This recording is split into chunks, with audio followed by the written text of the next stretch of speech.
Bueno, vamos a dar inicio a la sesión titulada Género y Políticas de Maternidad y Salud.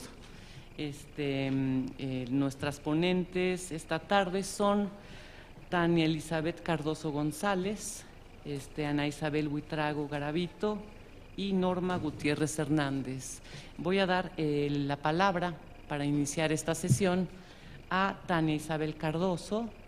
Ella es estudiante de doctorado, sí, ¿verdad? Sí, estoy bien, en la Universidad Nacional Autónoma de México, en el programa de Historia, y el trabajo que va a presentar se titula Las guarderías infantiles como pacto de negociación entre las madres trabajadoras y el Estado benefactor mexicano, 1943-1959. El tiempo de exposición es de 20 minutos. Sí, gracias. Sí, claro. Gracias, buenas tardes. Bueno, el texto más bien la plática que preparé para esta ocasión es parte de mi investigación global de doctorado, es solamente una parte de ella. Dividí la charla en 5 apartados. Entonces, el primero va a versar sobre va a ser una aproximación metodológica, unos datos teórico-metodológicos sobre la seguridad social en el contexto de la modernidad, enfocándonos en las mujeres trabajadoras como objetos del bienestar. El segundo va a ser el Estado benefactor mexicano, va a ser una discusión en torno a la seguridad social en su aspecto de cuidado infantil como signos de progreso. El tercer apartado va a ser de las mujeres en la escena laboral, cómo se dan nuevas dinámicas y nuevas demandas al Estado. Y dentro de ellas, ¿sí? Ok, es que como tengo la voz muy fuerte. Bueno, este apartado va a ser las mujeres en la escena laboral, que conlleva nuevas dinámicas y nuevas demandas al Estado con respecto al cuidado infantil como parte integral de la seguridad social hacia ellas como madres trabajadoras. El cuarto, voy a hacer un esbozo del discurso en torno al proyecto de guarderías, que es un debate internacional en congresos y conferencias, poniendo a las madres y a los niños como prioridad en la escena pública. Y al final voy a esbozar un poco sobre el establecimiento de las guarderías administradas por la Secretaría de Salubridad y por el Instituto Mexicano del Seguro Social. Entonces, los 2 grandes objetivos, tomando en cuenta estos grandes apartados, es revisar algunos de los debates que construyeron el Estado benefactor mexicano, especialmente en el aspecto de la protección a madres y niños, para esbozar las bases ideológicas del sistema de guarderías infantiles. Entonces, yo estoy tomando principalmente las tesis de Mary Kay Vaughan en cuanto al Estado y sociedad que se configuran mutuamente, poniendo especial énfasis en la agencia social de las mujeres que proviene de la apropiación pública de las actividades reproductivas. ¿Qué quiere decir eso? Que las mujeres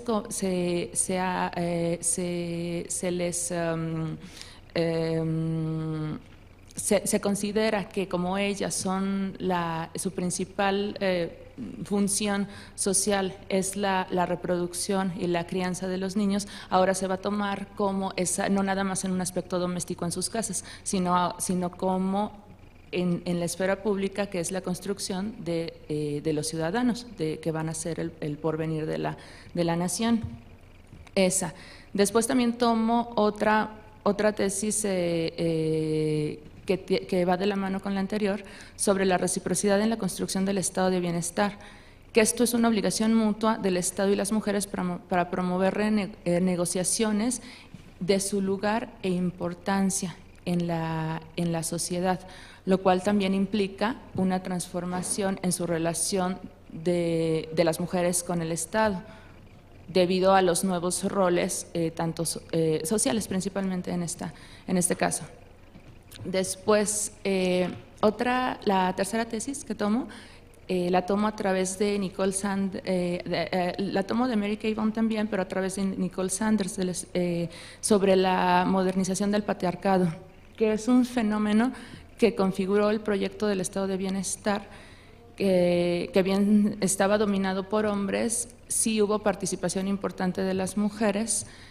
Y entonces, en el caso de México, la modernización, dice Nicole Sanders, que en el caso de México la modernización se reflejó con la acción de los reformadores sociales del bienestar, que eran los hombres y las mujeres que construyeron las bases de las políticas sociales en un contexto de intercambio internacional.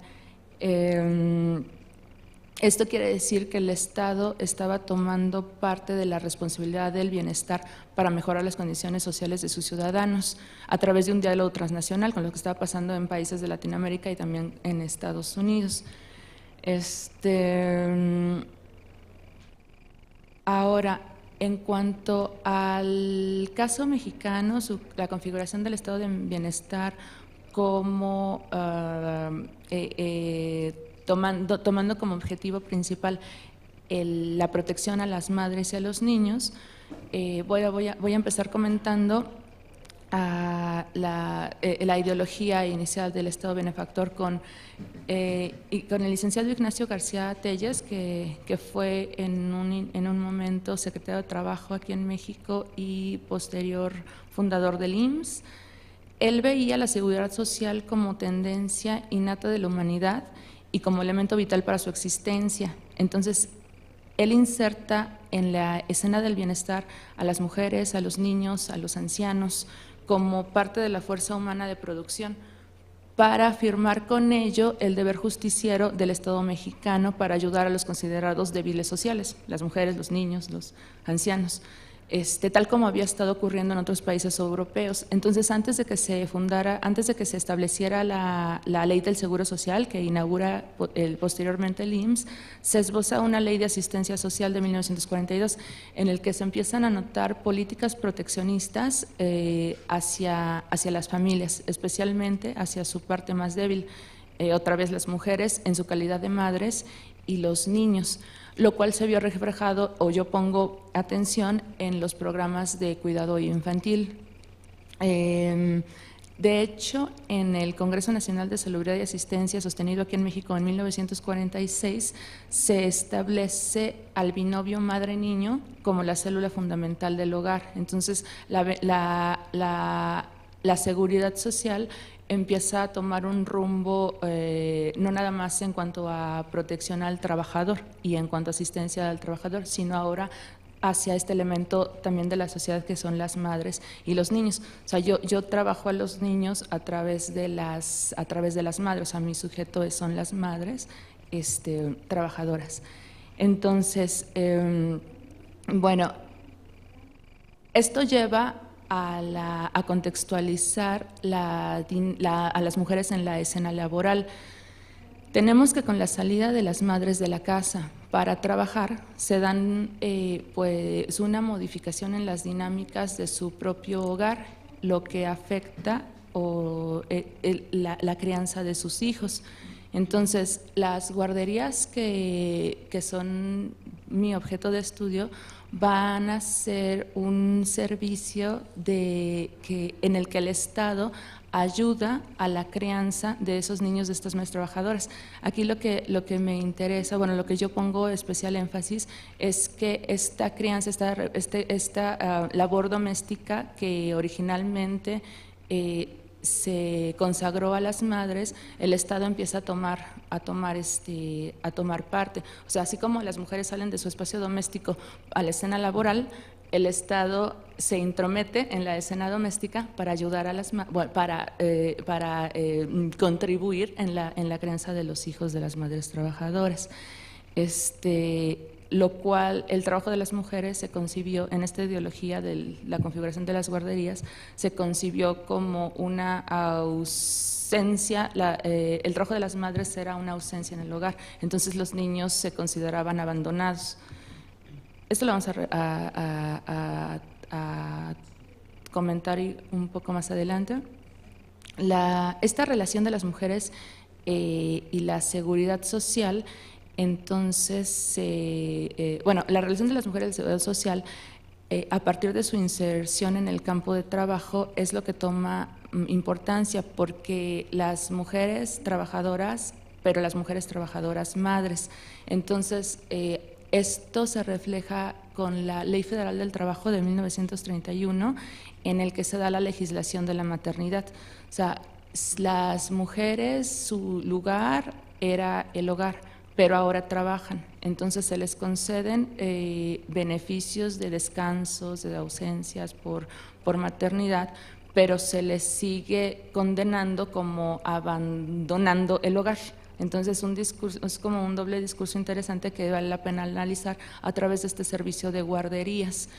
Yo tomo a las guarderías yo tomo el origen primigenio de las guarderías con la Casa Amiga de la Obrera, que si bien no fue en sus inicios una institución de gobierno estatal, sino de iniciativa particular, posteriormente forma parte del proyecto estatal, pero lo considero importante porque es la institución que da apoyo a los hijos de las madres trabajadoras, desde niños hasta adolescentes. Las dinámicas son distintas porque va a tener labor de educación, de asistencia, de prevención de la delincuencia, pero sobre todo el objetivo, la consolidación de los hogares tradicionales. Posteriormente, esta Casa Amiga de la Obrera se funda en el siglo, es decimonónica, en 1887. Después, en el siglo XX, ya forma parte de la Secretaría de la Asistencia y después de Salubridad y Asistencia. Después hay otros antecedentes de lo que serían propiamente las guarderías infantiles de los años 40, 50 y en adelante, los llamados hogares infantiles, que fueron otros centros creados desde 1931 para un poco apoyar las labores que la Casa Amiga, o que las Casas Amiga, porque se fundaron varias, ya no era capaz por el número de niños rebasaba. Entonces, ahora, eso por un lado. El discurso o la ideología con las que se fundan y instituyen las guarderías, tomo también como base los debates internacionales en congresos, y parto de los panamericanos, de los congresos panamericanos del niño, porque ponen a las madres y a los niños como prioridad en la escena pública. Entonces yo los analizo poniendo énfasis en lo que dicen con respecto a cuidado infantil, porque los congresos panamericanos del niño se enfocan en seguridad, en salubridad. Yo me enfoco en lo que es el cuidado infantil. Entonces tenemos que en el cuarto Congreso Panamericano del Niño de Chile de 1924 se instituye el Instituto Internacional Americano de Protección a la Infancia. Entonces, porque a principios del siglo XX se pone en escena pública a la madre y al niño. Después, en el quinto, en La Habana en 1927, se establece la obligación del Estado en la protección y el cuidado de los niños. Entonces es cuando el Estado ya empieza a tomar parte, digamos, formal y oficial. En el sexto Congreso de Lima del 30 se establece o se sugiere la incorporación de los llamados jardines de la infancia, que eran una suerte de guarderías dentro del servicio educativo gratuito, o sea, elemental. Para el séptimo Congreso del 35 se propone hacer obligatoria la educación preescolar en las ciudades y establecer más jardines de niños o jardines de la infancia. Han tenido muchos nombres en los discursos que aparecen, pero son prácticamente equivalentes. Ahora, la Conferencia Panamericana de Directores Nacionales de Sanidad, sostenida en Washington en 36, estableció la función social del Estado en la defensa y protección de las madres y de los niños, y se continúa promoviendo el establecimiento de estos hogares infantiles o jardines de niños o jardines de la infancia o guarderías. Después, en el noveno Congreso Panamericano del Niño en Caracas del 47, se establece la educación preescolar como obligatoria y se toma el término jardín de niño o kindergarten. Entonces, con esto vemos que para México las guarderías infantiles son una variante de estos ya conocidos jardines de niños, en lo que lo más importante es que se van a insertar en el devenir modernizador de nuestra sociedad a partir de los años 40 por pensarse científicamente administrados. O sea, la asistencia a los niños no va a ser, digamos, libre, sino va a tener bases científicas, y es cuando se empiezan a establecer y a desarrollar otras profesiones como el trabajo social o la especialización de ciertas disciplinas como el servicio social, el trabajo social. Bueno, la asistencia y protección de los niños, a través de estos congresos y de los debates, también se señala la asistencia y la protección de los niños, no ya como obligación exclusiva del Estado, o sea, el Estado sí va a apoyar, pero también pide la colaboración de la sociedad, porque en un inicio la crianza de los niños será labor exclusiva de la madre. Después, la crianza de los niños va a ser apoyada por la madre, o el Estado va a apoyar a la madre en la crianza de los niños, pero ahora se promueve que todos los miembros de la sociedad tenían que tener parte en la labor. Entonces, bueno, a pesar de eso, se sigue, gracias. A pesar de eso, se sigue, bueno, esto me lo salto, para terminar lo de los congresos, en el 11 y en el 12, Congreso del Niño en Bogotá 59 y Mar de la Plata 63, se establece que las madres que trabajan, o sea, el trabajo de las madres como el tipo oficial de abandono por el que oficialmente tuvieron origen las guarderías. Y el último apartado, que era este esbozo del establecimiento de guarderías, tenemos como discurso general o definición general de las guarderías como instituciones en donde el Estado, a través de sus representantes o los agentes del bienestar que ya mencionaba con Sanders, atenderán de manera adecuada y especial a los menores, quienes recibirán servicios asistenciales de alimentación, médicos, educativos, especialmente de los 0 a los 6 años de edad. Las guarderías, empezando con las casas de la obrera, después los hogares infantiles y ya las guarderías, que en 46 es cuando ya se homogeniza el término de todos los demás a guarderías. Para los finales de la presidencia de Miguel Alemán ya existían en México, 52, 1952 ya existían 36 guarderías que atenderían a 5,000 niños. Eso por la parte de salubridad y asistencia. Por su parte, el IMSS tuvieron orígenes distintos. Las guarderías del IMSS van a tener origen a partir de un pacto, de un contrato de trabajo entre el Sindicato de Trabajadores del Seguro Social y el mismo instituto, para establecer su guardería infantil en 1946 exclusivamente para las madres trabajadoras del instituto. Entonces, las dinámicas, las configuraciones, pues son partes de la investigación que está en ciernes. Para concluir, tengo primeramente que el binomio madre-niño es un importante y novedoso objeto del bienestar a partir de los años 30, siendo el servicio de cuidado fuera del hogar una necesidad básica de las madres trabajadoras. O sea, yo tomo esa relación con el Estado a partir de su condición de madres y de su condición de trabajadoras y su identidad y su condición de madres. Las interacciones con el Estado van a ser a partir de esta necesidad básica, que es el cuidado de sus hijos. La segunda es que los nuevos patrones sociopolíticos de esferas separadas legitimaban la integración de las mujeres en el ámbito laboral al concederles un beneficio que obedecía a su papel de madres, lo que incluso se legisló con la Ley Federal de Trabajo. Pero volvemos al doble discurso de que se aceptan a las mujeres en la escena laboral, pero al mismo tiempo se les condena como abandonadoras de sus hogares.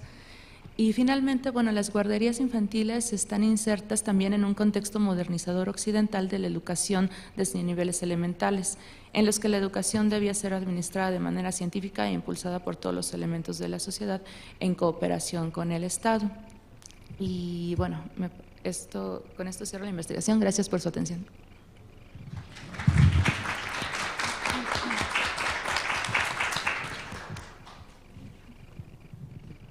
Muchas gracias, Tania.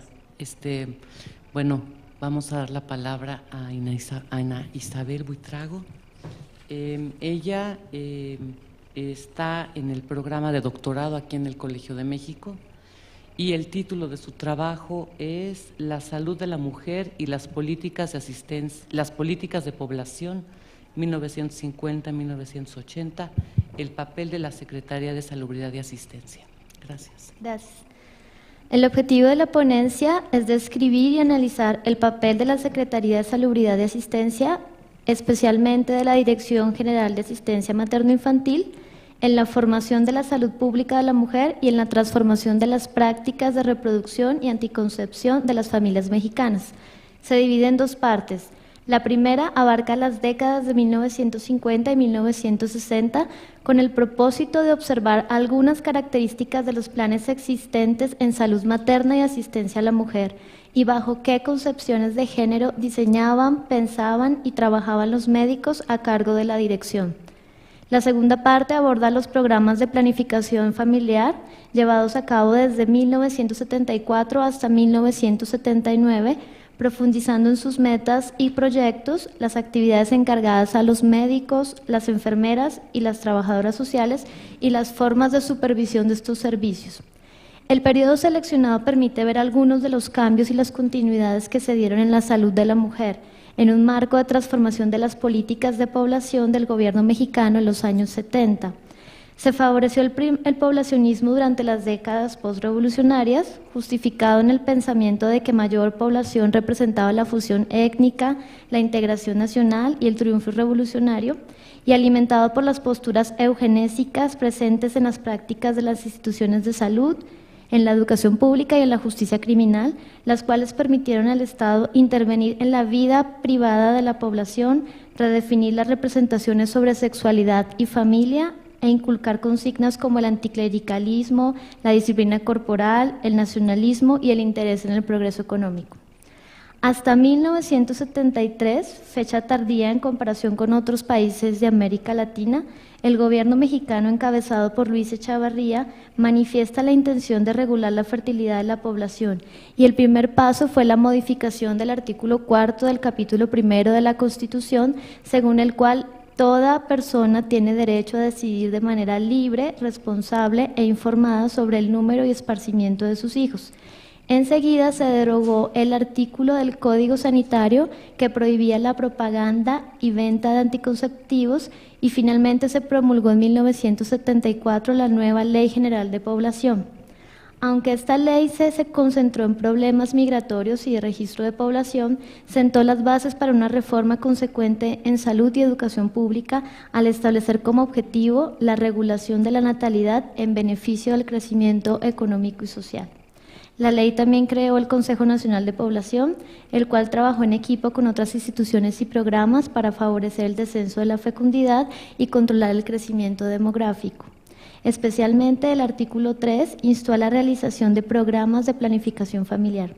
Así, se diseñaron lineamientos para un Plan Nacional de Planificación Familiar que favoreciera la promoción de métodos anticonceptivos en la población femenina. La Secretaría de Salubridad y Asistencia quedó liderando el plan en coordinación con el IMSS y el ISSSTE, que fue llevado a la práctica en 1974, aunque solo fue completamente aprobado en 1977. Las tareas que desempeñó la Secretaría de Salubridad y Asistencia en el desarrollo de las políticas de población implementadas en 1974 fueron muy importantes en tres aspectos. El primero es que la SSA representó un medio por el cual los profesionales de la salud quedaron incluidos y responsabilizados de las políticas de anticoncepción. Por supuesto, esta inclusión y responsabilidad se asentó en valores y prácticas desde antes construidas en torno a la salud reproductiva, a la salud de la mujer y a la asistencia pública. El segundo es que la Secretaría tuvo que concretar los detalles del Plan Nacional de Planificación Familiar, es decir, llevar a cabo la tarea técnica de definir las formas específicas por las cuales se transformarían las conductas reproductivas de las familias mexicanas, que habían sido descritas negativamente como prolíficas y que afectaban el desarrollo del país. También la Secretaría, en sus áreas aplicativas, fue la vía por la cual estos programas diseñados para reducir la fecundidad llegaron directamente a la población mexicana. La Secretaría se enfrentó a antiguas prácticas de reproducción y tuvo el reto de convencer en el espacio de los hospitales de maternidad, en los centros de salud y de las colonias y los ejidos, a las mujeres y a los hombres de la necesidad del uso de métodos de planificación familiar. Esta institución fue precisamente el medio de acceso a los anticonceptivos por parte de la población de bajos recursos, pues repartió los elementos materiales indispensables de los métodos, así como impartió información sobre cada uno. La Secretaría constituyó la cara palpable de las políticas de población para las mujeres demandantes, indecisas o reticentes de optar por el control de su fecundidad en la manera en que el Estado proponía. Con la creación en 1943 de la Secretaría de Salud y Asistencia, se instauró la Dirección General de Higiene y Asistencia Materno-Infantil. Fueron numerosas las labores dedicadas no solo a la salud de la niñez, sino a la asistencia social, tales como el cuidado de los huérfanos, la alimentación de niños de bajos recursos económicos, la ubicación de niños abandonados en un nuevo hogar, entre otras. A efectos de esta ponencia, interesan las dirigidas específicamente a la salud y bienestar de la madre, que eran menos centrales y amplias que las prestadas al sector infantil, aunque varias de las concepciones sobre la reproducción, las mujeres y la sociedad en general, por parte de los médicos y funcionarios, atraviesan también las tareas en torno a la niñez. El objetivo de la dirección, en palabras de su director, fue promover el buen éxito de la función nacional a favor de la madre y del niño. El significado de esta frase se bifurca en dos preocupaciones. Por un lado, la necesidad de regular y coordinar desde la Secretaría un sinfín de actividades en la materia que se venían desarrollando en diversas instituciones oficiales y privadas a nivel nacional, así como expandir los servicios a los otros estados. Por otro lado, el decidido esfuerzo de depurar procedimientos y proscribir rutinas arcaicas para salvaguardar la vida y la salud de la madre y del niño, que se manifestó en programas de educación para médicos, enfermeras, parteras y madres y en el trabajo de difusión de información sobre higiene materno-infantil. Se dedicaron a recopilar datos estadísticos. En cuanto a las mujeres, se manejaron dos tipos: el índice de mortalidad materna y el de nupcialidad, que reflejan tanto el interés en la salud de la mujer únicamente como madre, como la idea de que solo la madre casada podría ofrecer mejores condiciones de salud y bienestar a sus hijos. Un campo de trabajo fue la asistencia a los problemas sociales de la infancia, entre los cuales se encontraba el niño hijo de madre trabajadora. Es claro que las políticas del establecimiento consideraban a la familia completa como un elemento esencial para la salud y bienestar del niño, pero la responsabilidad se concentraba en la madre y ella debía dedicar todo su tiempo y labores al cuidado de los hijos. El trabajo de las madres representó una situación preocupante para los defensores de la niñez, también como resultado de una creciente y visible inclusión laboral de las mujeres en esa década. Las mujeres, en su calidad de parteras o de madres, fueron objetos de educación permanente por parte de la dirección, siempre en relación al cuidado del feto, del bebé y del niño, mas no como una preocupación directa por el bienestar femenino. Como explicaba el doctor Araujo, el director, los objetos concretos de la acción son las madres potenciales y actuales y los niños, es decir, no todas las mujeres. Las funciones definidas para el personal son reveladoras de la organización del trabajo en la dirección y de la conformación de roles en las relaciones entre los profesionales de la salud y la población usuaria. Al médico se le asignaron varias labores administrativas, mientras que la partera enfermera tenía la misión de adiestrar en materia obstétrica a las otras enfermeras, a las parteras empíricas, atender partos a domicilio, hacer demostraciones de educación higiénica, etc. El papel de la enfermera visitadora fue obtener datos del medio social de los pacientes, promover los servicios del centro de salud, trabajar en control de enfermedades, realizar educación higiénica, y el de la enfermera polivalente con adiestramiento obstétrico fue asumir funciones de todos los otros cargos. Es claro que la mayor parte de las obligaciones en el servicio de salud materno-infantil en zonas rurales recaían en las enfermeras, no solo porque éstas eran más numerosas que los médicos, ya que había más centros rurales que regionales o auxiliares, sino porque sus labores implicaban una interacción más constante con los usuarios y en este caso las usuarias. Los contactos se daban sobre todo entre enfermeras o parteras tituladas y embarazadas, madres o parteras empíricas. Esta situación es importante para entender el proceso de educación en higiene materno-infantil como una relación que también se dio entre mujeres, en la cual una especialista intervenía en la forma como otras concebían su embarazo, cuidaban sus hijos o trabajaban en la salud materno-infantil. Esto supone que la intervención en la vida privada que realizaba el sistema de salud pública en la reproducción y crianza de las familias mexicanas fluyó, al menos en el mundo rural, entre contactos y diálogos femeninos, aun cuando algunos de los discursos institucionales fueran eminentemente masculinos. La década de 1960 inició con el cambio de nombre de la dependencia al de Dirección General de Asistencia Materno-Infantil. Es necesario reconocer los distintos discursos de la dirección porque justificó su acción en el contexto nacional y porque permiten comprender las concepciones de género subyacentes en las visiones de los médicos del Estado mexicano sobre la reproducción de la población. Para los doctores de la dirección existía una clara necesidad de intervención estatal porque el desarrollo y futuro de la nación dependían fundamentalmente de la solución de los problemas que afectaban al sector materno-infantil. Pero, ¿cuáles eran estos problemas? En palabras del secretario de Salubridad y Asistencia, el doctor José Álvarez Amezquita, eran la miseria, la ignorancia y la insalubridad. Con mayor profundidad, los doctores de los servicios materno-infantiles concebían una estrecha relación entre la miseria de las familias, la ignorancia de las madres y la insalubridad de los niños. Si el objetivo último era la futura fuerza de la nación, los niños, se necesitaba que su vital simiente, las madres, estuvieran en excelentes condiciones de salud, pero no era suficiente. Las mujeres debían estar dispuestas, educadas y preparadas para asumir la maternidad.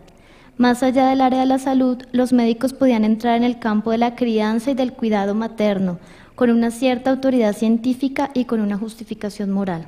El doctor Castañeda lo expresa así, abro comillas: papel fundamental del médico en sus actividades interhumanas es el de intentar conseguir que la hembra sea una mujer, la mujer una madre y la madre una dama.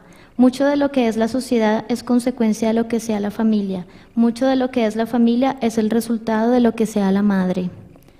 La visión pronatalista, cierro comillas, la visión pronatalista se materializó en el discurso de la dirección, pues el objetivo del hombre y de la mujer se relacionó con la formación de una familia y con la responsabilidad de la crianza.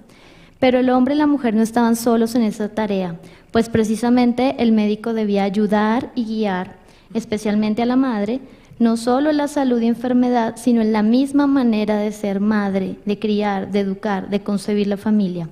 Particularmente, el área de higiene mental atendía problemas emocionales de la madre y el niño, que se basaban en investigación sobre la crianza, alimentación, aseo, sueño y desarrollo del bebé, así como la indagación de la relación del padre y la madre, de los temores de la embarazada o de la madre, de las ideas religiosas de la madre, generando así diagnósticos de enfermedades psiquiátricas cuando la madre se oponía a su tarea de dar a luz o cuidar a su hijo. Para determinar la salud mental, los médicos también señalaron la importancia del estado civil de la gestante o madre, si el embarazo era deseado o accidental y cuántos hijos o embarazos había tenido la mujer, dando por hecho que el primer embarazo de una mujer casada siempre es deseado, aceptado y que proporciona felicidad.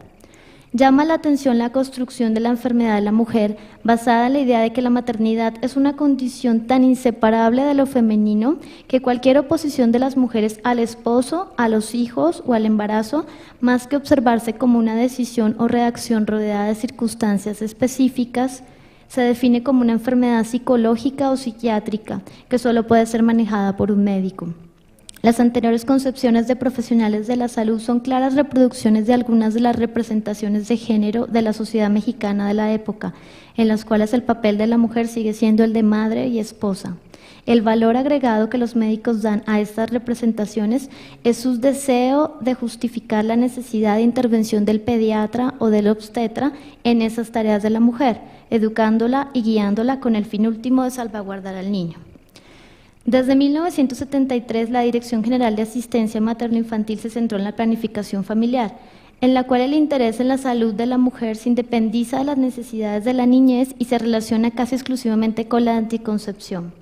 Vale la pena preguntarse por qué la planificación familiar no fue incluida en el programa tradicional de salud materno-infantil, a pesar de que la salud reproductiva es un aspecto importante de la salud de la mujer y de la familia en general.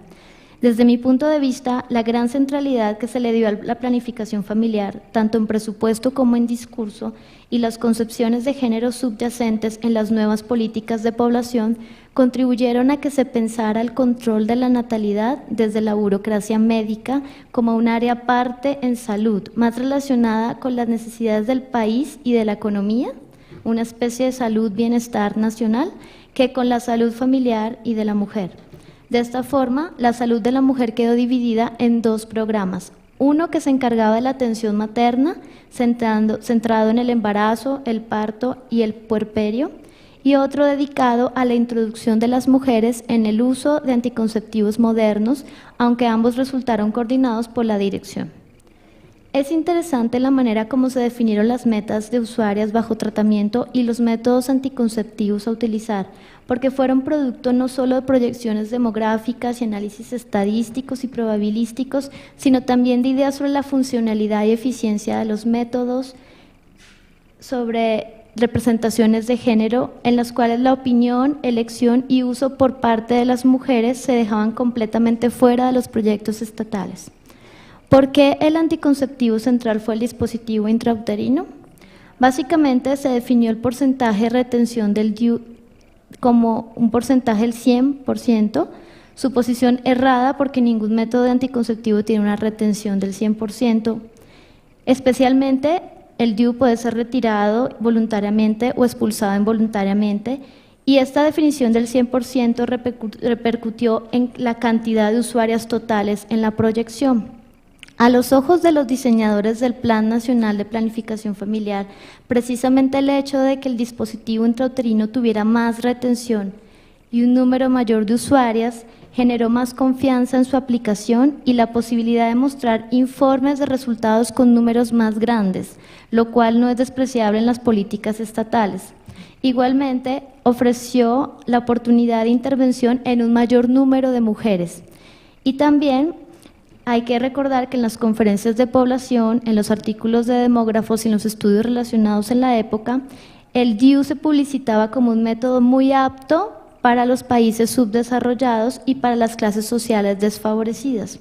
En ese sentido, es posible que el DIU haya sido preseleccionado y la información se hubiera acomodado al servicio de una decisión ya tomada, lo que estaría acorde con el hecho mismo de definir dos opciones de planificación, en las cuales el DIU era el método absoluto en una y dominante en otra. La elección por el DIU también pudo ser influenciada por el mayor control que el médico podía tener sobre este método, pues él lo coloca y él lo retira, a diferencia de, por ejemplo, los gestágenos orales que daban libertad a la mujer para tomarlos o no en cualquier momento. En términos generales, el Plan Nacional de Planificación Familiar no tuvo en cuenta las preferencias de las mujeres ni las condiciones diferenciales entre ellas, y buscó la imposición de sus dictámenes en los cuerpos femeninos, que solo significaron números que cada institución tenía que cumplir, en aras de reducir la tasa de natalidad. Esto es característico de las representaciones de género en la burocracia de la salud pública de la época, la cual visibiliza a la mujer como objeto pasivo ante la asistencia y las políticas que el Estado quiere implementar.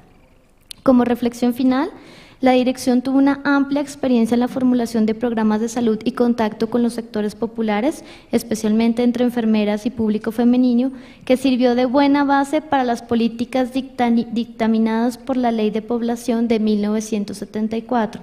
Por ello, ya promulgada esta ley, la organización del Plan Nacional de Planificación tuvo mayores posibilidades de éxito.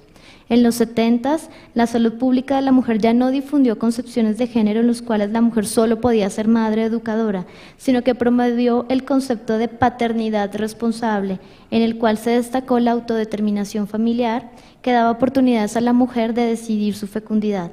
Aún así, las decisiones eran muy controladas por médicos y enfermeras y el tinte nacionalista permaneció, debido a que la reducción de la natalidad fue vista como un asunto vital para el desarrollo económico del país.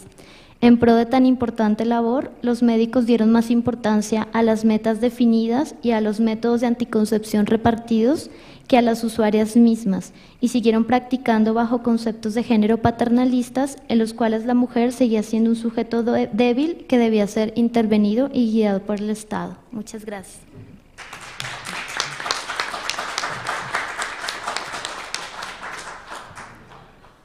Gracias, Isabel. Interesante tu trabajo, muy. Vamos a continuar esta mesa con el trabajo que va a presentar Norma Gutiérrez Hernández. En el programa está también Heather Sinclair, ella no pudo venir. Entonces, bueno, vamos a pasar con tu trabajo. Norma Gutiérrez viene de la Universidad Autónoma de Zacatecas y el título de su trabajo es Beatriz González Ortega, entre la emancipación de las mujeres y el mantenimiento del ideal femenino a finales del siglo XIX y principios del XX. Gracias, buenas tardes. Daré lectura a mi trabajo. La incursión de algunas mujeres porfiristas a una educación formal más allá del elemental propició una pequeña fisura en la condición femenina en este periodo, al menos en comparación a la que privó en las décadas previas. En este orden de ideas, Beatriz González Ortega Ferniza tuvo una actuación sobresaliente y fue parte de esa pléyade de mexicanas de finales del siglo XIX y principios del XX que demandaron y materializaron con acciones una mejor situación para el llamado sexo débil. Beatriz González Ortega fue una de las pocas zacatecanas porfiristas que pudo concluir su instrucción primaria y continuar con una educación poselemental. Gracias a ello fue sensible al orden social vigente, particularmente en torno a la condición de las mujeres, lo que implicó que no solo externara su rechazo a esto, sino que llevara a cabo una serie de acciones que incidió en una mejor condición de vida para algunas de sus congéneres. Además, también se caracterizó por su labor altruista, trayectoria laboral y formación profesional. Veamos más de cerca el desarrollo de su vida y algunas de sus principales obras. Esta zacatecana nació el 12 de octubre de 1873 en uno de los municipios del sur de la entidad, Teúl de San Juan Bautista, actualmente Teúl de González Ortega. Tuvo lazos de sangre, pero sobre todo vínculos afectivos con un héroe del México decimonónico, el general Jesús González Ortega, quien fuera su tío y padre adoptivo, ya que su progenitor murió antes de que ella naciera. Beatriz fue hija del hermano menor de dicho personaje, del coronel José María González Ortega y de la señora Adelaida Ferniza. Tuvo solo un hermano, Raúl, quien le llevaba 2 años de edad, aunque también convivió con Lauro, el único hijo del general González Ortega, a quien también consideró como su hermano. Los primeros años de su vida Beatriz los pasó en el Teúl, donde estudió su instrucción primaria con maestras particulares, hecho que fue común en algunos sectores sociales medios y altos en el periodo. Posteriormente, al parecer debido a la muerte del general Jesús González Ortega ocurrido en 1881, la familia se estableció en la ciudad de Zacatecas. Con el firme objetivo de que Beatriz y su hermano Raúl cursaran una educación poselemental, algo no generalizado en la época, su madre decidió enviarles a Guadalajara, seguramente porque esta ciudad, a diferencia de la de Zacatecas, contaba con mayores oportunidades educativas. De hecho, algunas familias de la capital zacatecana mandaron a sus hijos e hijas a estudiar a la Perla Tapatía durante el siglo XIX. En Guadalajara, Beatriz cursó su instrucción primaria y comenzó a estudiar en la Escuela de Señoritas, orientando su formación a la principal posibilidad de educación superior femenina que no contravenía la socialización de género en la época, el magisterio. De acuerdo a Juárez Frías, en esta ciudad fue una de las alumnas más destacadas y brillantes. Tiempo después regresó a la capital del estado de Zacatecas y se matriculó en la única institución de educación superior femenina en ese tiempo, la Escuela Normal para Señoritas. Beatriz tenía 15 años de edad y fue admitida en este plantel en 1888. En la normal tuvo calificaciones sobresalientes, de hecho recibió premios de primera clase por su desempeño académico. Con esta trayectoria escolar fue acreedora a una beca para realizar sus estudios en la Normal, misma que mantuvo durante sus 6 años de formación profesional, incluso después de haber presentado su examen de grado. Las pensiones eran un estímulo para que las jóvenes cursaran sus estudios magisteriales. Eran necesarias porque la mayoría de las normalistas zacatecanas tenían problemas económicos, como fue el caso de Beatriz, cuya madre trabajaba como costurera, y seguramente el sueldo que obtenía por este oficio era insuficiente para mantener a su familia. En esta etapa como normalista, Beatriz dio muestras de su simpatía por lograr mejores condiciones de vida para las mujeres. De esta forma, en 1892, la profesora Refugio García de Espejo, junto con 3 alumnas de la Normal, María Barragán, Catalina Contreras y Beatriz González Ortega, ofrecieron a la Asamblea sus servicios profesionales de manera gratuita para dedicarse a la enseñanza de adultas, en aras de contribuir al mejoramiento social de este sector. La Junta Local de Instrucción Pública aceptó gustosa el ofrecimiento y el 25 de febrero de este año quedó establecido el plantel en la Escuela número 2 de niñas. La acción mereció el agradecimiento público del Gobierno del Estado, las autoridades municipales y la prensa local. Así, Beatriz era alumna normalista en la mañana y maestra sin sueldo de 7 a 9 en la Escuela para Adultas María Josefa Ortiz de Domínguez, que fue como denominaron a esta institución en reconocimiento a las acciones realizadas de esta heroína del movimiento insurgente. Esta escuela para adultas funcionó durante todo el año de 1892, pero al siguiente se le dieron las gracias a la maestra García. El motivo de la clausura, a diferencia de otros planteles que se cerraron por la inasistencia de estudiantes, fue la falta de luz artificial, pues la compañía de alumbrado eléctrico le hizo saber a la Asamblea que ya no podría dar alumbrado. El que la Asamblea no haya podido pagar 4 lámparas fue la razón por la que se clausuró la Escuela para Adultas número 2. Era lo único que la Asamblea tenía que cubrir, porque la planta docente trabajó sin remuneración económica y no se hizo ningún esfuerzo por parte de las autoridades para mantenerla. Al parecer, la generosidad de las profesoras García de Espejo y Guadiana, juntamente con las 3 alumnas de la Normal, al trabajar gratuitamente en la instrucción de las mujeres, fue frenada por la endeble actuación de los funcionarios. Nunca más, durante todo el periodo porfirista, hubo 2 escuelas para señoras o señoritas en la ciudad de Zacatecas. Es significativo mencionar que los resultados en las escuelas para población adulta no fueron los esperados. Se tuvo una reducida matrícula, la cual fue disminuyendo conforme corría el ciclo escolar, de tal forma que solo unos pocos estudiantes se evaluaban y todavía menos concluían. Esta situación en la entidad fue común a nivel nacional. Beatriz González Ortega siguió preparándose como maestra, logró un expediente académico destacado en la Normal y fue de las estudiantes que sí terminó sus estudios profesionales, obteniendo su grado en 1894. A principios del siguiente año comenzó su vida laboral con la categoría de ayudante en la Escuela número 4 para niñas, teniendo un salario de 500 pesos anuales. Posteriormente, en 1898, pasó a la Escuela Primaria Anexa de la Normal para profesoras, también como ayudante, pero con un incremento salarial de 100 pesos. En esta institución duró hasta febrero de 1900. Sin lugar a dudas, las condiciones económicas y laborales de su cargo como ayudante fueron determinantes para que optara por mejores perspectivas de trabajo, por lo que tiempo después asumió el cargo como directora de la Escuela Josefa Ortiz de la Compañía Lancasteriana, puesto que le generó mayores percepciones salariales. Desde este año y hasta 1910 tuvo esta categoría en escuelas para niñas en la ciudad de Zacatecas, llegando a ocupar los mejores puestos que las profesoras zacatecanas en la época podían aspirar. Directora de escuelas urbanas de primer orden, es decir, titulares en los planteles oficiales que ofertaban tanto la instrucción elemental, 4 años, como la superior, 2 años. En este tipo de instituciones, las maestras tenían un salario de 3 pesos diarios y casa habitación, mientras que las profesoras que eran ayudantes primeras solo recibían 1.64 pesos cada día, muy por debajo de las directoras, pero por encima de las que ocupaban las ayudantías segundas, quienes solo eran acreedoras a 1.37 pesos diarios. En estos años, a la par que estuvo como directora en escuelas públicas de niñas de la ciudad de Zacatecas, cumpliendo un horario quebrado de trabajo de 8 a 12 y de 2 a 5 p.m., amén de otros compromisos laborales como capacitaciones pedagógicas, sinodal de distintas materias en la Normal de Señoritas, de Varones y el Instituto de Ciencias, así como las principales escuelas primarias oficiales y planteles particulares, y por supuesto en exámenes profesionales, además de otras actividades laborales que de acuerdo a sus palabras fueron en número bastante crecido, Beatriz González Ortega promovió acciones a favor de las mujeres. Así, en 1904 creó una asociación filantrópica de mujeres denominada El Ángel del Hogar, la cual estuvo presidida por ella y tuvo a bien plantear y llevar a cabo iniciativas importantes en beneficio de las zacatecanas.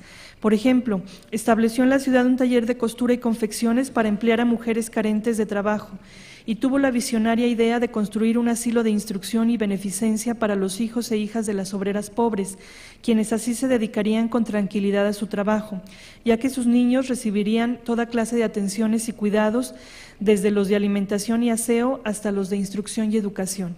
En otras palabras, Beatriz González Ortega fue la pionera en Zacatecas en el establecimiento de guarderías. A nivel nacional, en este periodo existe un antecedente importante de este tipo de establecimientos que apoyaron a las madres trabajadoras. Se trata de la Escuela Asilo para Obreras que fundaron en 1891 tres destacadas mujeres, Laureana Wright, Matilde Montoya y Soledad L. de Montoya, madre de la segunda. Uno de los objetivos de la Sociedad Mutualista El Ángel del Hogar fue el mejoramiento moral e intelectual de sus agremiadas, por lo que como parte de su normatividad tenía contemplada la creación de una biblioteca privada y dar conferencias sobre una amplia temática, principalmente las que tiendan a enseñar higiene, economía doméstica, repostería, corte de ropa, arte culinario, labores de mano y todo aquello que tienda a formar buenas madres de familia y hábiles obreras dispuestas a la lucha por la vida. Es decir, el enfoque de Beatriz González Ortega fue similar al de algunas exponentes nacionales que propusieron una mayor educación para las mexicanas, pero sin alterar la construcción de género femenino vigente. Esta asociación, cuyo lema era Unión, Paz y Trabajo, también tenía como propósito contribuir a la edificación de la moral social. Sin duda, la formación profesional de su presidenta fue determinada en ello. Esta orientación no religiosa le valió la animadversión de la Iglesia. Cito: «No podemos menos de censurar fuertemente el espíritu laico que informa todo su organismo. Dios no entra aquí para nada». Fin de cita. La Sociedad Mutualista también asistió a heridos en catástrofes, como por ejemplo ante el descarrilamiento del tren en Zacatecas, suceso ocurrido en abril de 1904. Fue tal el desarrollo y reconocimiento de esta asociación que 5 años después de fundada fue invitada por la Sociedad Obreros Libres para trabajar en conjunto. A finales de 1910, la profesora González Ortega escaló otro peldaño más en su expediente académico y laboral. Fue nombrada por el Gobierno del Estado vicedirectora del Asilo de Niñas de Guadalupe, institución de beneficencia creada en 1881 que impartía a las internas enseñanza primaria, inglés, francés, historia, dibujo, costura, flores artificiales, deshilados, corte y confección de ropa y bordado. Es decir, además de una instrucción, las niñas desvalidas recibían una capacitación en algunos oficios, con toda seguridad para que en un futuro no lejano pudieran contar con perspectivas laborales. En este plantel solo estuvo 2 años, en virtud de que fue llamada nuevamente por la Administración Estatal para ocupar en enero de 1912 el cargo de vicedirectora de la institución que la formó, la Escuela Normal de Señoritas. Es importante comentar que este puesto equivalía a la primera autoridad entre las alumnas normalistas y sus profesoras, ya que en 1906 el Ejecutivo fusionó las dos normales, para lo cual se creó una dirección que integraba ambos planteles, los establecimientos prácticos anexos y la Escuela de Párvulos. Al frente de esta institución, el Gobierno del Estado designó un director general y una vicedirectora. La fusión de los planteles tuvo como objetivo redoblar esfuerzos en la instrucción primaria y, sobre todo, orientar los recursos económicos en este nivel educativo. El Estado consideró que los resultados no eran satisfactorios, había un serio déficit en el aprovechamiento escolar, así como una mala calidad educativa. La normal mixta tuvo una vida breve, por lo que en mayo de 1913 las escuelas volvieron a estar separadas. La primera directora de esta segunda etapa de la normal de señoritas fue nuevamente la profesora Beatriz González Ortega. El gobierno la transfirió a este cargo con un sueldo anual de 1,642.50 pesos en contraposición al de 1,200 que tenía.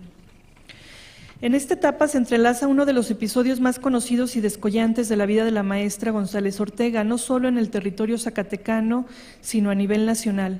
Siendo ella directora de la normal, teniendo conocimiento de la invasión de las tropas revolucionarias a la capital por parte del general Francisco Villa, tuvo la visionaria idea de acondicionar su centro de trabajo como hospital, en aras de socorrer a los heridos del combate.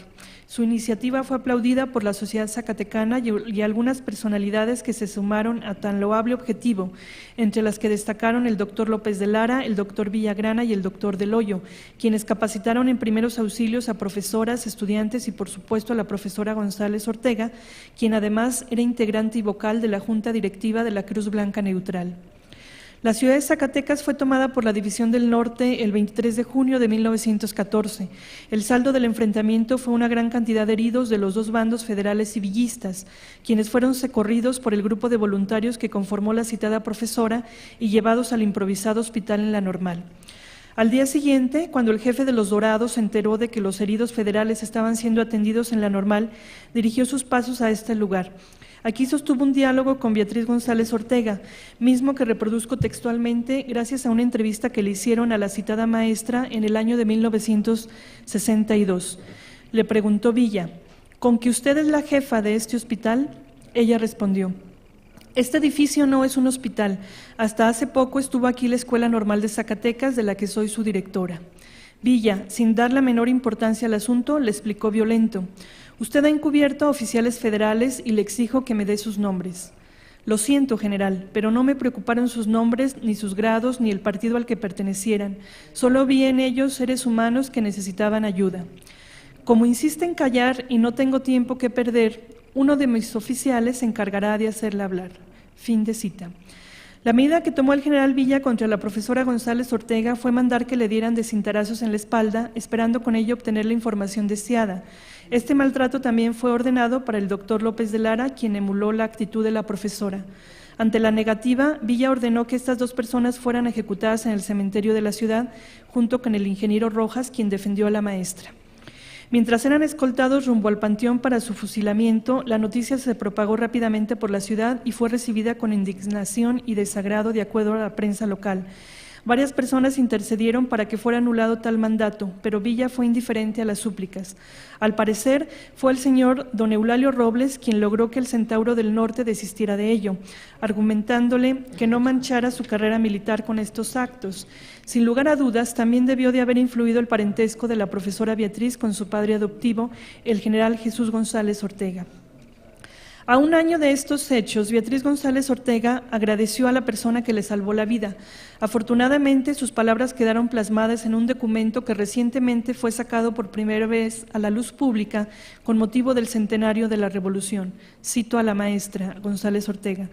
Estimado señor Robles, quiero que esta pobre tarjeta sea como la memoria eterna de mi gratitud, que ella le recuerde que hoy hace un año, con su valor y su abnegación, salvó 3 vidas, entre ellas la mía. Firmo, pues, esta mi humilde manifestación, parte de la herencia de sus hijos, para que ellos se inspiren en su recuerdo y, creciendo honrados y virtuosos, sean capaces de imitarlo y veneren su memoria. Beatriz González Ortega, Zacatecas, a 24 de junio de 1915. Fin de cita. La sobrina e hija adoptiva del héroe nacional permaneció como directora de La Normal hasta 1915, ignorándose la causa de su traslado como directora a la Escuela número 3 de Niñas. 2 años después, en 1917, nuevamente el gobierno del Estado la designó como titular de La Normal Femenina y al año siguiente, en febrero de 1918, como profesora de arte de lectura y ejercicios de declamación en el mismo establecimiento. Gracias a su decidida y valerosa participación altruista en la toma de Zacatecas, en este mismo año, en el mismo día en que estuvo a punto de perder la vida, la Escuela Normal le rindió un homenaje. Algunas alumnas le entregaron cartas en las que alababan su arrojo, valía, honorabilidad y labor magisterial, mientras que la institución le extendió un reconocimiento. Cito: a la señorita profesora Beatriz González Ortega en el 3er aniversario de la ocupación de Zacatecas por la División del Norte, en conmemoración de los ultrajes que fue víctima por orden del jefe de las tropas asaltantes, general Francisco Villa, y de la inicua orden de su fusilamiento, afortunadamente revocada, que dictó el mismo jefe irritado contra su víctima por haber estado prestando activamente sus servicios como miembro de la Cruz Blanca Neutral a los heridos caídos durante el asedio y asalto de la ciudad. Fin de cita. Beatriz González Ortega permaneció en la ciudad de Zacatecas hasta 1918. De acuerdo a una constancia laboral que ella misma solicitó en 1942 a la Oficina Nacional de Escalafón de la Secretaría de Educación Pública, A partir del 10 de marzo de 1918 se le nombró profesora de enseñanza general en la Escuela Comercial Miguel Lerdo de Tejada en la Ciudad de México. ¿Qué podría haber motivado este cambio radical en la maestra González Ortega? Trasladarse de una ciudad pequeña en la que contaba con un excelente trabajo como titular de la Escuela Normal de Señoritas, querida y reconocida como una figura pública por la sociedad zacatecana, a nada más y nada menos que reubicar su residencia en la capital del país, donde picaría piedra en su carrera magisterial. Para quien esto escribe, el fondo de esta importante decisión tuvo que ver con los deseos de superación que tenía la profesora González Ortega, su avidez intelectual que le demandó enriquecer su formación, la cual seguramente fue impulsada por una convocatoria que emitió la Universidad Nacional de México a través de la Escuela de Altos Estudios, en la cual se invitaba a los profesores y profesoras del país para que se formaran en lengua nacional y de literatura en aras de laborar en escuelas secundarias preparatorias y normales. Beatriz González Ortega, contando con 45 años de edad, le dio pues un giro a su vida y se vino acá a la Ciudad de México. Fue alumna de Antonio Caso, permaneció por 28 años en la Escuela Miguel Lerdo de Tejada y consolidó su conocimiento en diversos idiomas como el griego, el latín, el inglés, el francés y por supuesto el español. Tradujo algunas obras clásicas como la Ilíada y la Odisea. En 1938 ingresó a la Real Academia de la Lengua Española y ocupó varios cargos directivos en la época. Fue acreedora en vida a varios reconocimientos, como la presea Ignacio Manuel Altamirano por 50 años de servicio, también como veterana de la Revolución, una medalla al mérito revolucionario. Y bueno, ella no regresó a Zacatecas, su vida la desarrolló en la Ciudad de México, desde que en 1918 decidió cambiar su residencia. Fue una mujer que se entregó en cuerpo y alma a su profesión con un alto espíritu altruista, al grado de llegar a ofrendar su vida para salvarla de otras personas, sin contar con su decidido interés por mejorar las condiciones de vida de las mujeres de su época. Ella nunca se casó. Como muchas maestras de finales del siglo XIX y principios del XX, permaneció soltera. En realidad no pudo haber sido de otra forma. La profesión docente creaba problemas a las mujeres que querían encarar la triada madre, esposa, ama de casa. Por un lado, el horario escolar, que era extenuante, por lo que las profesoras tenían que asistir tanto en la mañana como en la tarde, invirtiendo incluso más tiempo fuera de las horas preestablecidas para que sus alumnas pudieran aprobar los exámenes. Fuera de su tiempo laboral, pero como parte de su trabajo, las maestras también tenían que asistir a reuniones de capacitación, festivales o eventos públicos, sin contar con las tareas que se hacían fuera del aula, como la preparación de clase y elaboración de informes que remitían a las autoridades. Ciertamente estas acciones eran incompatibles con un enlace matrimonial. Por eso la mayoría de las profesoras eran solteras y así las preferían las autoridades. La fórmula madre soltera fue un fenómeno nacional en este periodo, como lo ha analizado la doctora Gabriela Cano. Gracias.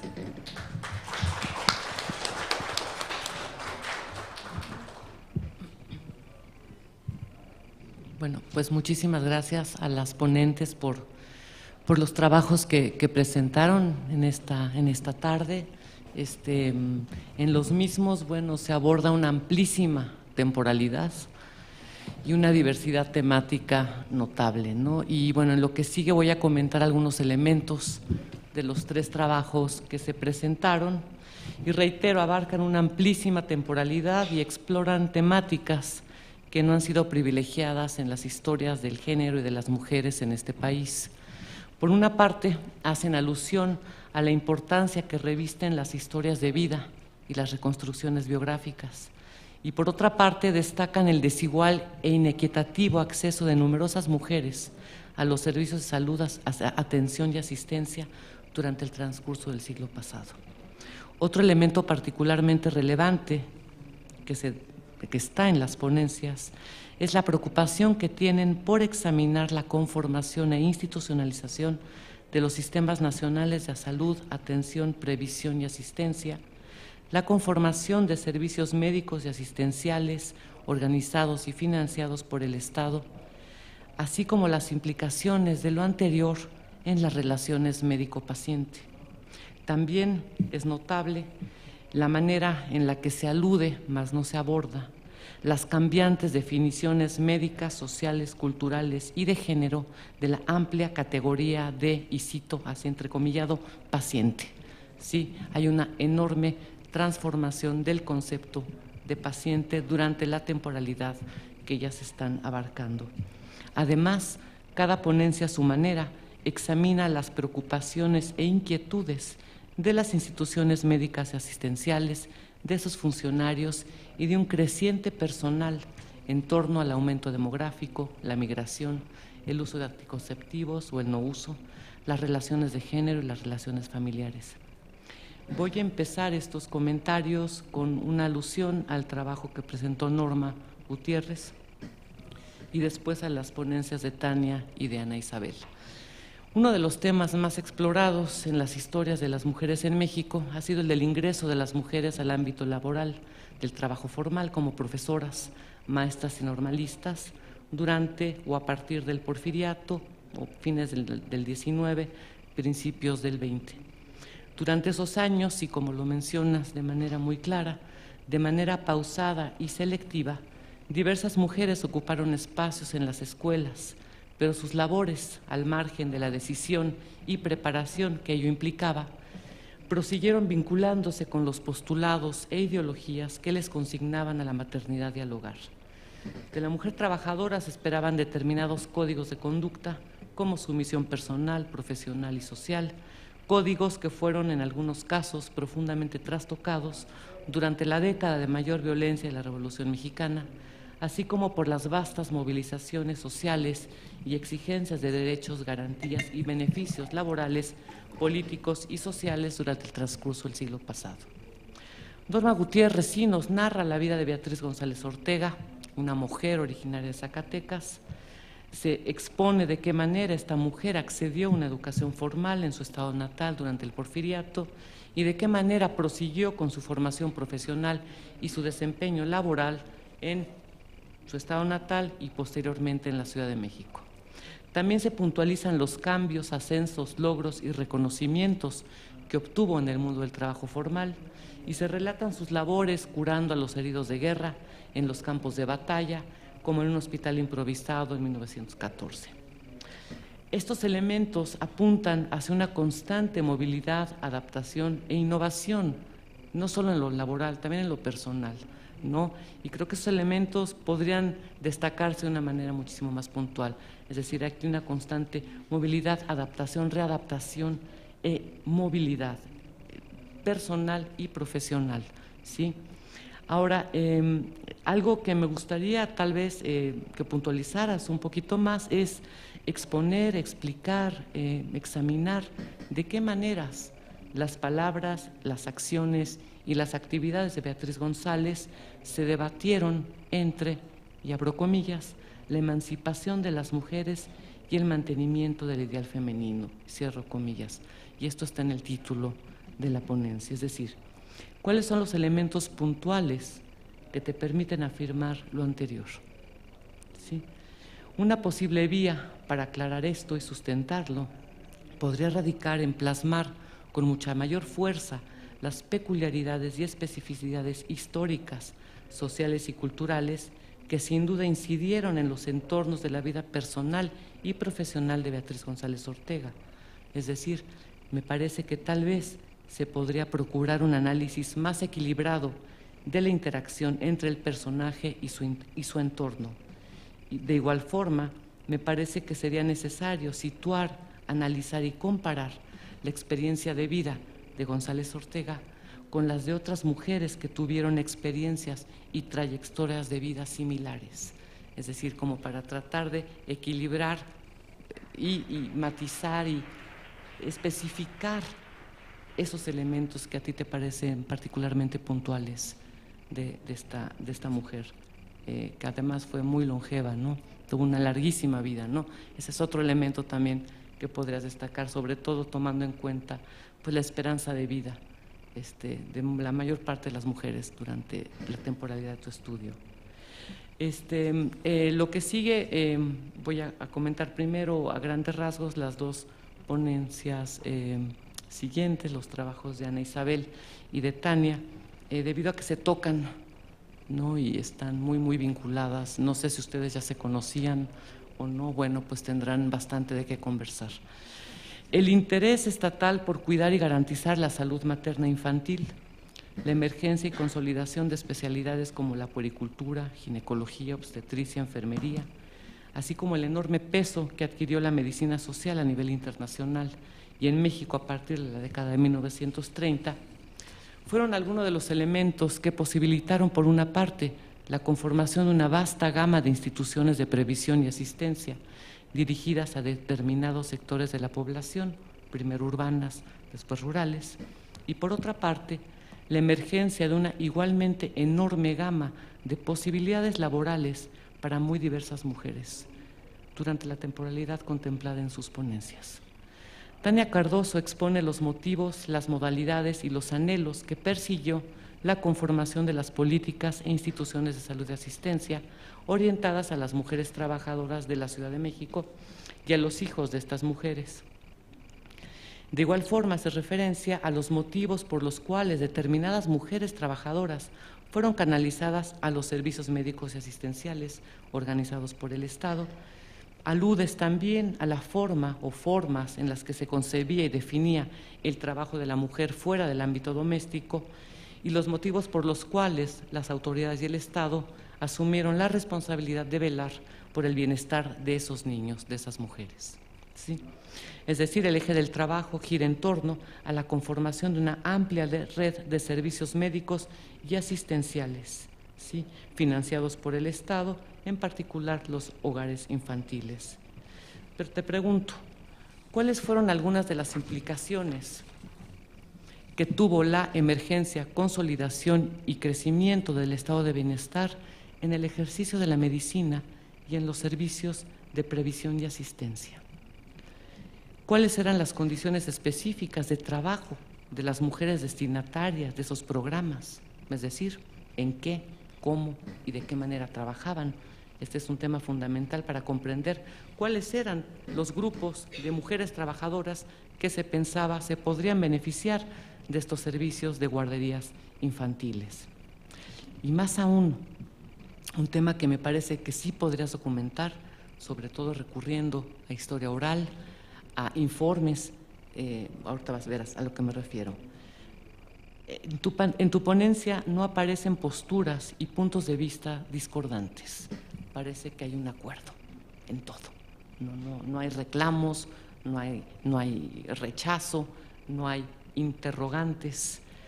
Y te pregunto, ¿acaso todos los médicos, trabajadoras sociales, enfermeras y demás personal, y claro está, las mujeres destinatarias de estos programas, concordaban con las modalidades y servicios que pretendían ofrecer los hogares infantiles? Es decir, ¿hubo voces y acciones disidentes, opuestas o críticas a la historia que estás narrando? Me parece que ello te permitiría de alguna manera y muy interesantemente invertir esta historia de arriba hacia abajo, esta historia de la institución hacia las mujeres y darle mayor vitalidad y vigor, ¿no? Porque de ninguna manera todos los médicos estuvieron de acuerdo con lo que estaba plasmando, como tampoco las trabajadoras de esos hogares infantiles. Y entonces, bueno, ese es un tema que me parecería interesante pensar, ¿no?, y tratar de documentar. Y si hay fuentes, ¿no?, y también hay historia oral, ¿no? Tu época es muy cercana, tienes un mundo de posibilidades para hacer entrevistas. A ver.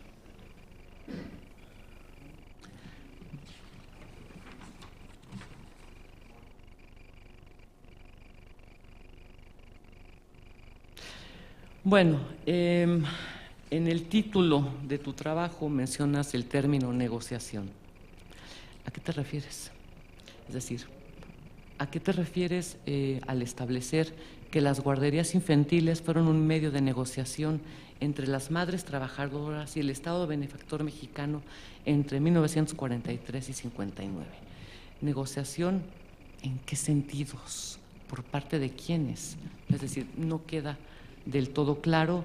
No obstante, me parece que es un tema que podrías tal vez desarrollar más a fondo.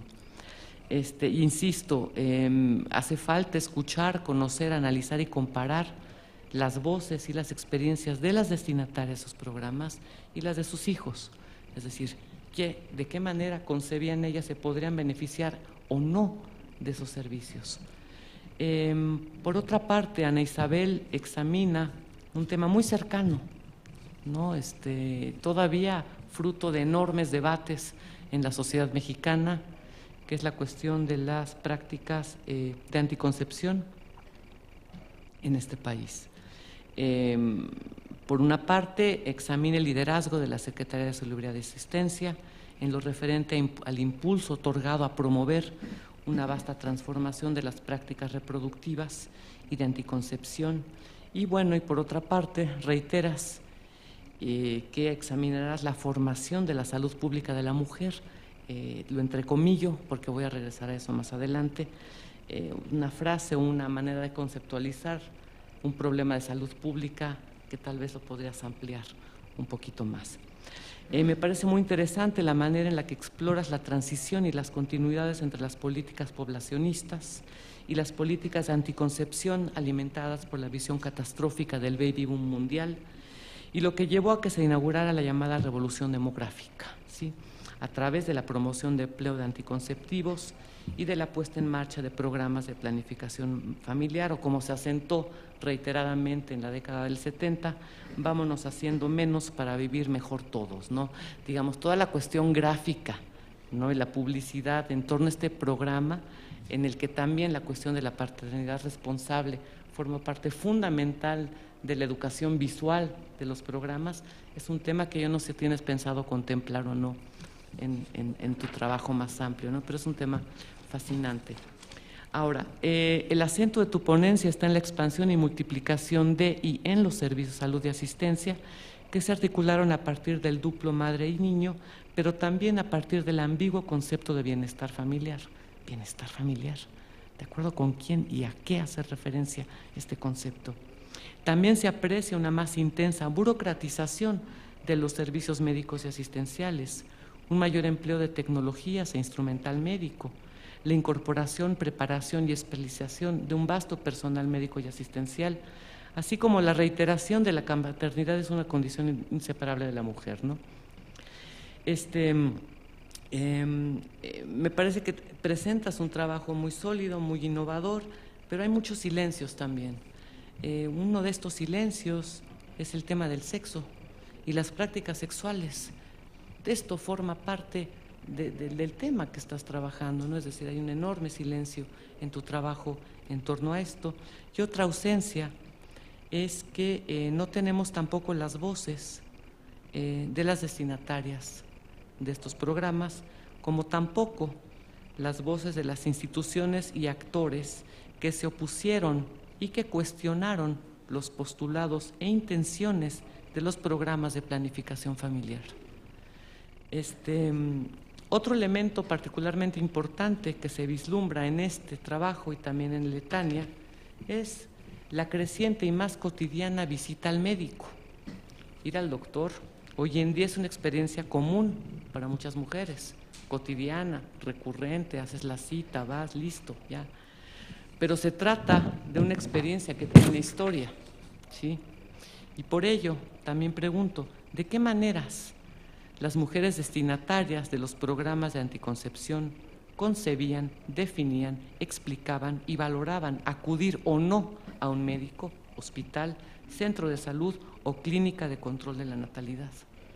Es decir, ir al doctor no es algo ahistórico, digamos, tiene una larguísima historia. La interacción médico-paciente se fue transformando y el que hayan seleccionado el DIU, pues bueno, no fue fortuito, ¿no?, en lo más mínimo, ¿no? Es decir, bueno, con eso voy a concluir en lo que sigue. En las tres ponencias se percibe de manera notable la más intensa y cotidiana presencia, labores y dinámico trabajo de muchas mujeres en el amplio ámbito de la atención médica y de la asistencia. Parteras empíricas y tituladas, enfermeras hospitalarias, visitadoras, sanitarias, personal asistencial y médico en consultorios privados y en los hogares, trabajadoras en los dispensarios médicos y en instituciones educativas, en los centros y organismos de seguridad y asistencia social. Si tenemos un mundo amplio, muy diverso y heterogéneo de mujeres que ingresan a estos ámbitos laborales, ¿sí? Esto no solamente denota un amplísimo abanico de posibilidades laborales, sino también denotan o aluden a que si bien en algunos casos y en muchos casos prosiguieron estando subordinadas a la autoridad de un médico, también muchas de estas mujeres desempeñaron una labor con enorme libertad, ¿sí? Enorme libertad en el sentido, por ejemplo, las trabajadoras en el medio rural.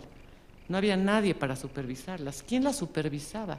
No había, digamos, ellas hacían su informe, lo remitían a la autoridad correspondiente, pero ellas eran sus jefes y quienes decidían cómo, cuándo y de qué manera proceder, lo cual no quiere decir que siguieran los lineamientos de las autoridades de salud. Entonces, digamos, se abre aquí un enorme campo de acción, de independencia laboral y de decisión, ¿sí?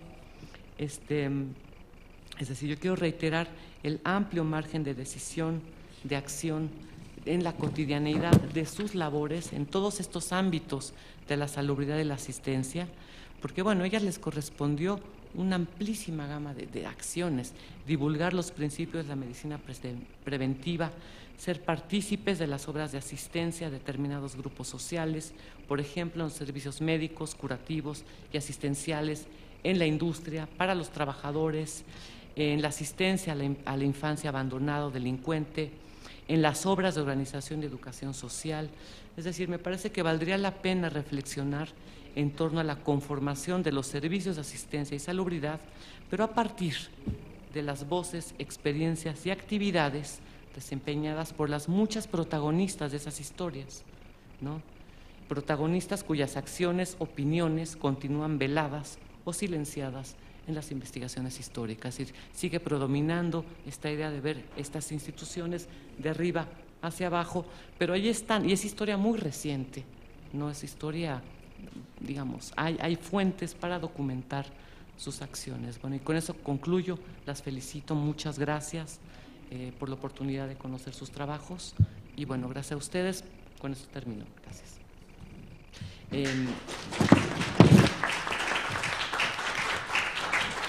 Pasamos a una pregunta, respuestas, comentarios, lo que ustedes gusten.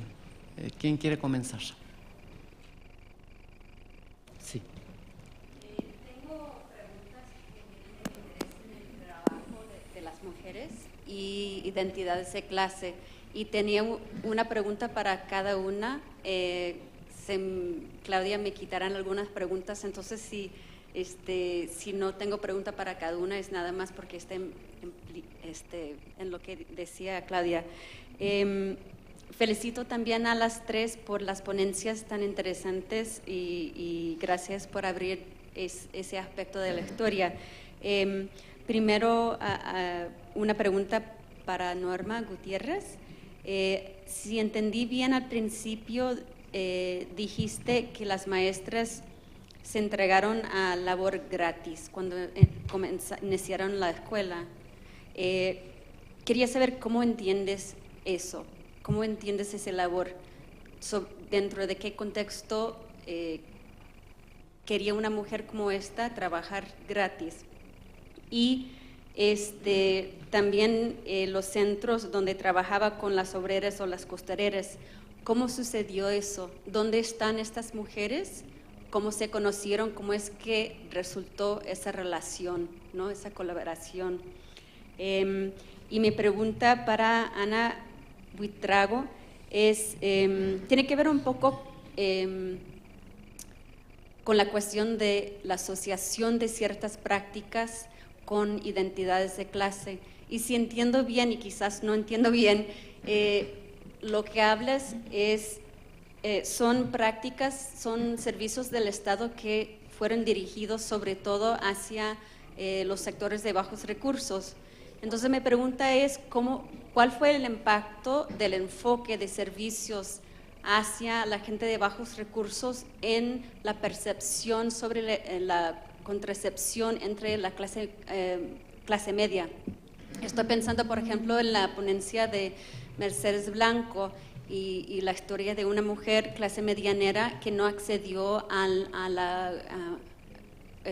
control de la fertilidad. Y me pregunto si eso tiene que ver con la asociación con ciertas prácticas con identidades de clase.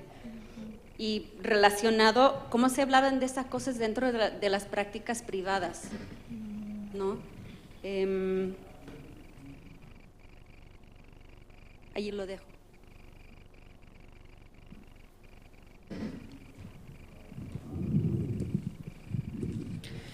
Lo que señalé al inicio fue que cuando Beatriz González Ortega era alumna de la Normal, por iniciativa de una de sus maestras, decidieron abrir una escuela nocturna o para adultas, y no cobraron ninguna remuneración. A eso me refería. Es algo que no tan solo se dio en Zacatecas, sino a nivel nacional. Por supuesto que a las maestras se les pagaba, aunque en menor cantidad que a los profesores, salían más baratas, decía Covarrubias, y bueno, a eso se refiere, ¿no? De cómo fue sensible a la condición alfabeta que había en Zacatecas. Me he encontrado que de un promedio de 100 estudiantes que se inscribían a 100 años en lo que era la educación primaria elemental en la época, terminaban 4 nada más. El índice de analfabetismo era impresionante, como lo era también a nivel nacional. Ya después, cuando egresa en 1894, por supuesto que tiene un salario por su trabajo fuera de casa, empieza con una partida muy pobre porque a las ayudantes de primera y segunda categoría se les pagaba menos que a las directoras y bueno, paulatinamente fue escalando puestos, pero al inicio no cobró nada por sus servicios que tuvo frente a grupo. Bueno, gracias por la pregunta. Antes que pensar en las identidades de clase, tenemos que ver cuál era el acceso de las distintas clases a esos medios de anticoncepción antes y después de la ley de población. Y bueno, no está incluido en mi ponencia, pero sí estoy trabajando en la tesis sobre eso.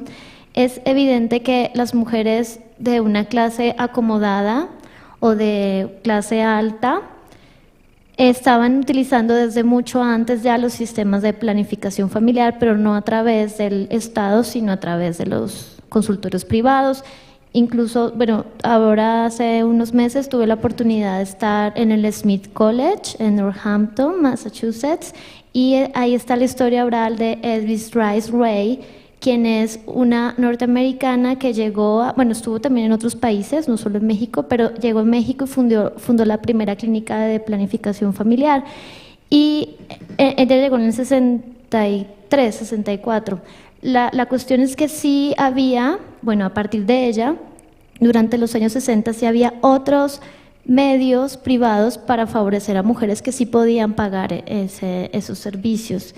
Y entonces ya con base en la idea de que también los demógrafos mexicanos desde una década antes del cambio de políticas venían señalando la necesidad de controlar la fecundidad de la población, la necesidad del uso de anticonceptivos.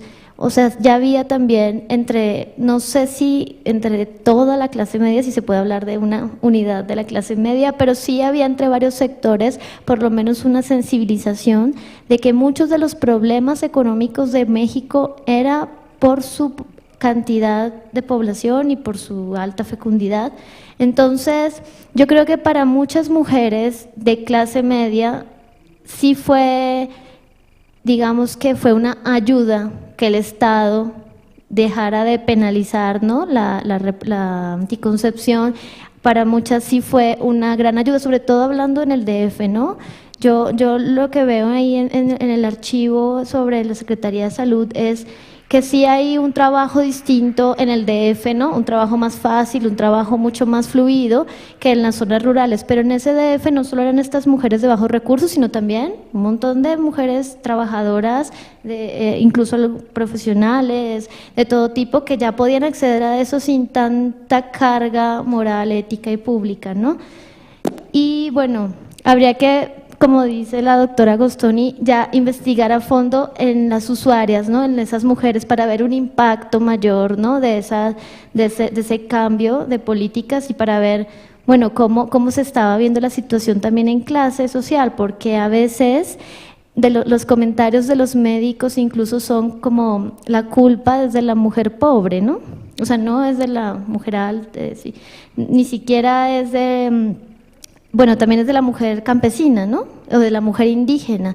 Y como algunos de ustedes saben, pues hubo bastantes operaciones supuestamente no aceptadas por las mujeres, pues ligaduras de trompas, ¿no? Histerectomías, distintas situaciones que sucedieron, pero eso sí fue a esas clases rurales e indígenas. Entonces, la verdad es que es un tema donde hay mucho que ver. Yo estoy un poco todavía perdida entre tanto, pero sí ahí voy a tener en cuenta lo de las identidades de clase. Gracias.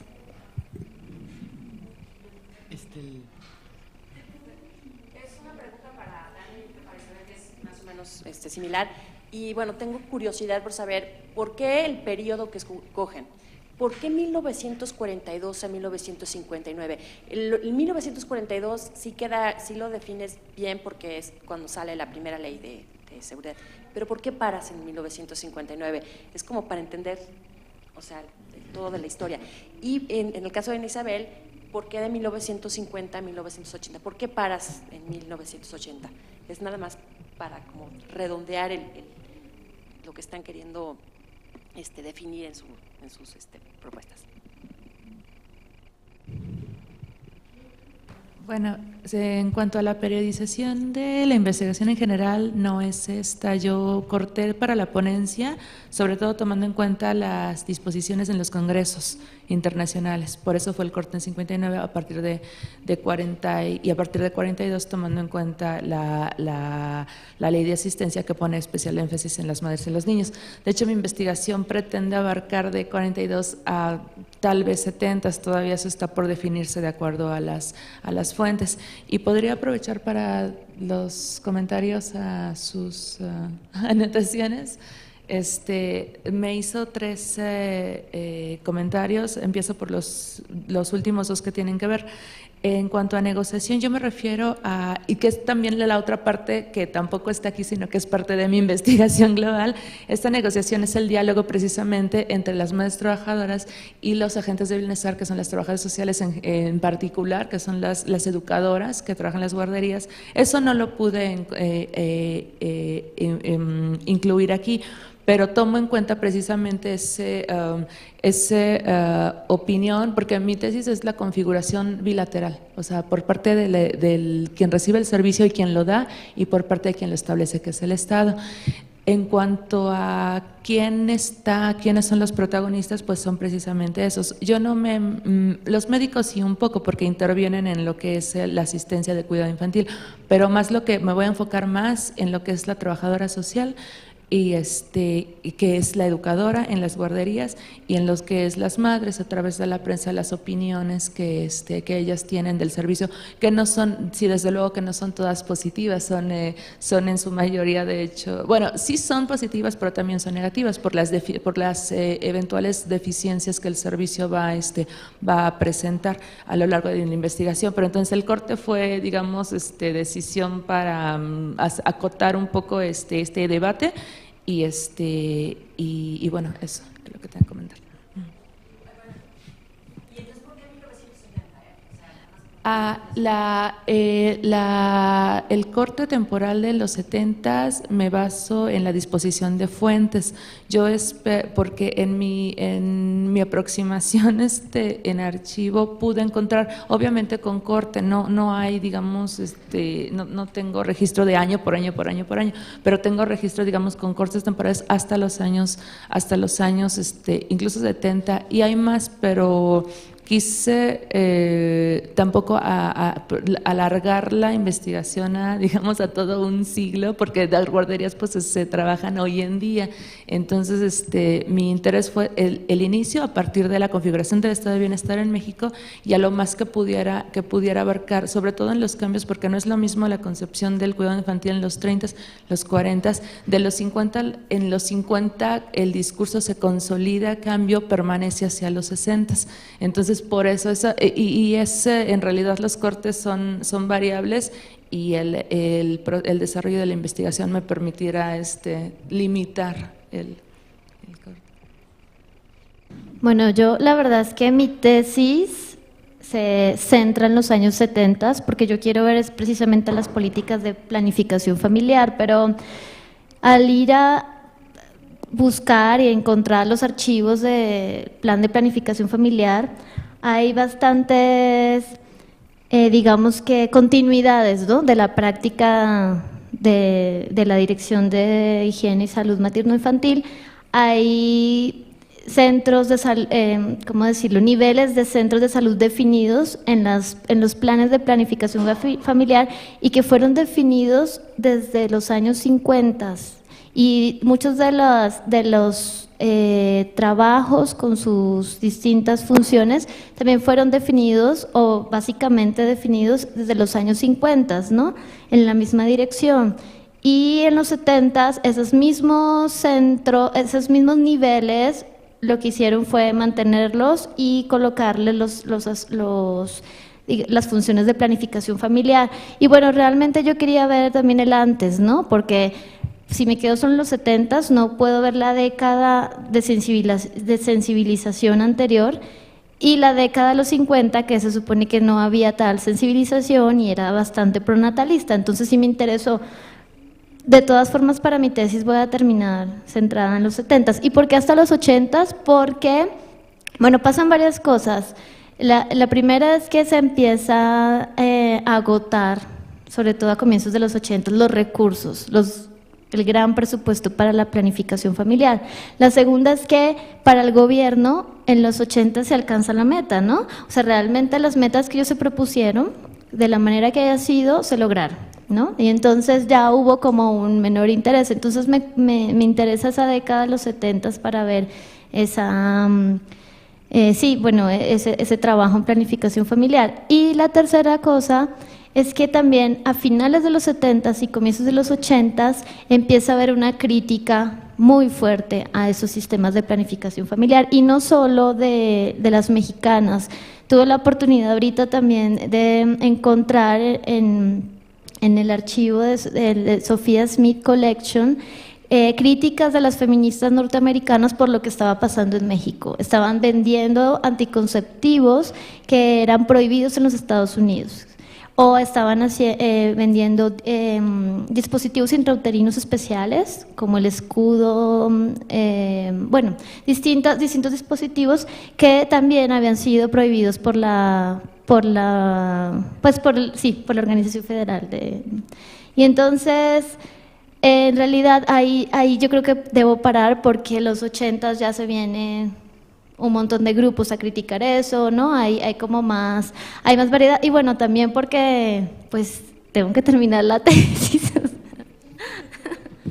Es mi mejor punto. ¿Algún otro comentario, pregunta? ¿No? Bueno, pues, ¿tienes alguna pregunta? Sí. Yo quiero agradecerle sus puntuales comentarios, doctora, porque, como han dicho aquí muchas personas en este coloquio, es un primer momento de esta investigación que estoy desarrollando, y lo que usted me comenta me parece muy importante. Y quisiera decir algo al respecto. El elemento puntual que usted me señala de dónde está, pues, por qué este título que le doy al trabajo, es porque me di cuenta que esta maestra en su propia persona quiere encarnar un cambio, pero sigue como transitando entre un momento de avanzada y un siglo que la retiene en cuestiones de construcción de género. El momento así más puntual que yo conozco hasta este momento de ella es cuando en 1904 decide crear la Asociación El Ángel del Hogar. Quiere que las mujeres crezcan intelectualmente, crea una biblioteca, le imprime un sello laico a la asociación, pero sobre todo lo hace porque quiere que se formen mejores madres de familia. Entonces, para mí eso es muy determinante, por ello surgió el título, ¿no? También me llama la atención lo que usted me dijo, porque es algo que yo también quiero saber. O sea, tiene una capacidad de adaptación Guadalajara, Zacatecas, México, etcétera, y bueno, estoy en ese proceso. Por último, la primera parte del trabajo, que no la leí por cuestiones de tiempo, justamente ahí surgió la idea de trabajar a este personaje en Zacatecas, porque a nivel nacional hay personajes muy puntuales como Laureana Wright, Dolores Correa, Laura Méndez de Cuenca, etcétera, que están haciendo acciones en favor de la condición de las mujeres, pero que también están en este desfase, ¿no? Entonces, bueno, hay que cruzar seguramente más estos nombres y otros más que seguramente habrá en provincia para poder enriquecer el contexto de esta Zacatecana, ¿sí? Nada más, gracias.